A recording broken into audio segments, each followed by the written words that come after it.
रहमानिर्रहीम।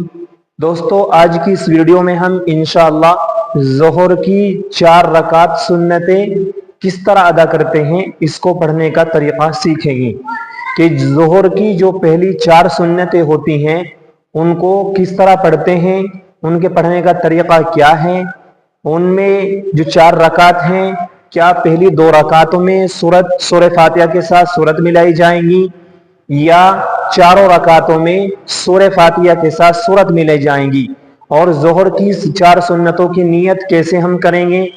तो आज इस तरीके इसी ज़ोहर की 4 सुन्नतों के बारे में इंशाअल्लाह हम बात करेंगे कि ज़ोहर की सुन्नतें कैसे पढ़ी जाती हैं और इसका आसान और सबसे सही तरीका क्या है। चलिए वीडियो को शुरू करते हैं।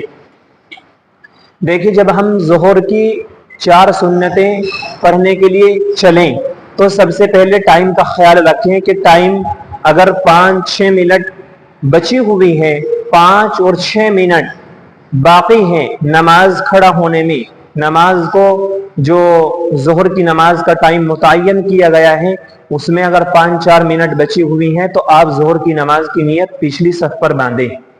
दूसरा आपको ये करना है, मैं इसी के साथ ही मसला भी आपको बता दूं कि आप आए और 3 मिनट नमाज में बची, आपने सोचा कि मैं अपनी 4 सुन्नतें जो हैं उनको अदा कर लूंगा, लेकिन आपने जैसे नियत बांधी, नियत बांधने के बाद आप 1 रकात पढ़ पाए थे, फिर दूसरी रकात भी आपने पूरा कर ली, 2 रकात आपने पूरा कर ली।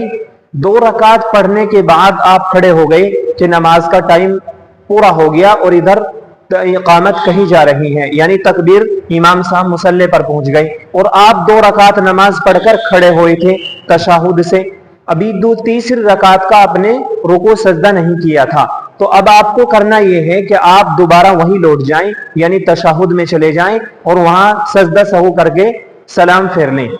ये आपकी 2 रकात नमाज नफिल हो जाएंगी। और अगर आप ज़ोहर की नमाज सुन्नत पढ़ रहे हैं, 2 रकात पढ़ के आप खड़े हो गए, तीसरी रकात भी आपने पूरी पढ़ ली, तो इतनी देर में नमाज खड़ी हो गई, नमाज इमाम साहब मुसल्ले पर पहुंच गए, तो आपको चौथी रकात पूरी करनी होगी, चाहे आपकी 1 रकात नमाज निकल जाए। ठीक है, अगर आपने रकात नमाज पढ़ी है, इमाम साहब मुसल्ले पर पहुंच गए, तो दूसरी रकात आपको पूरा करना होगा और आप 2 रकात पूरी करके खड़े हो गए, इसी दौरान इमाम साहब मुसल्ले पर चले गए, तो अब आप वहीं दोबारा उसी चले जाएं तशहुद में और अपनी सजदा सहू करके नमाज को पूरा कर लें। और अगर आपने 30 रकात पढ़ ली है, 30 रकात का रुकू कर लिया है, तो अब आपको चौथी रकात भी पढ़ना होगा। ठीक है, ये तो हुआ था एक मसला। अब हम ये सीखेंगे कि ज़ोहर की जो 4 सुन्नतें होती हैं उनकी नियत किस तरह बांधेंगे और क्या तरीका है। मुख्तसर करते हुए देखिए, जब ज़ोहर की 4 सुन्नतों की नियत बांधते हैं तो सबसे बेहतरीन और सबसे अफजल तरीका यह है कि आप दिल में पुख्ता इरादा कर ले कि मैं ज़ोहर की 4 सुन्नतें पढ़ रहा हूँ, ज़ोहर की 4 सुन्नत नमाज पढ़ रहा हूँ अल्लाह के वास्ते। ये बेहतरीन अच्छा है। और अगर जबान से कोई कह लेता है तो ये भी बेहतर है, नियत करता हूँ 4 रकात नमाज सुन्नत ज़ोहर वास्ते अल्लाह के, रुक मेरा काबे शरीफ की तरफ, अल्लाह अकबर। नियत बांध ली, नियत बांध ली। अब नियत बांधने के बाद हम पढ़ेंगे सना सुब्हानक अल्लाहुम्मा व बिहम्दिका व तबारक अस्मुका व तआला जद्दुका व ला इलाहा गैरुक। ठीक है, मैं इसलिए बोल रहा हूं, आपको बता रहा हूं।